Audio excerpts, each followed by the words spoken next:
Hello mga kabeshi, and welcome here at Lago di Brace at Trentino, Alto Adige, Italy. Buongiorno and ciao mga kabeshi. So for today's video, tara at samahan nyo ako at ipapasyal ko kayo sa isa sa pinakamagandang lago or lake dito sa Bolzano, Trentino, Alto Adige, Italy.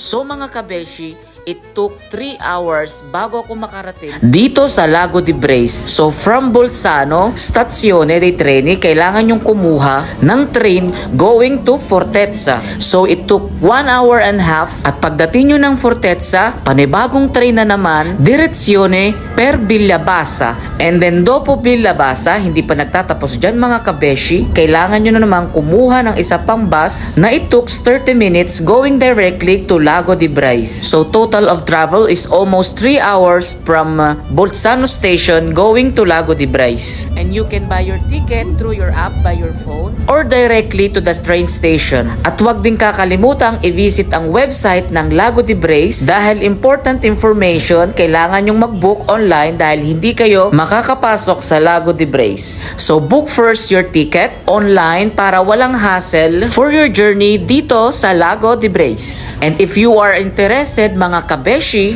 just finish this travel video vlog dito sa Lago di Brace, Trentino, Alto Adige, Italy.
Alam nyo rin ba mga kabeshi na ang Lago di Brace ay isa sa pinakamagandang lago dito sa Trentino, Alto Adige sa Dolomiti. At ito rin ang isa sa pinakamalaking lago na may pinakamagandang tubig na turquoise water.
Kaya kung magagawi kayo dito sa Bolzano, huwag niyong kalimutang bisitahin ang Lago de Brace dito sa Bolzano.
Kung nagustuhan nyo mga kabeshi ang travel vlog na ito, just like, share, and subscribe and follow para updated kayo sa lahat ng aking mga travel videos. So kita-kits tayo mga kabeshi for next travel. Ciao! Arrivederci!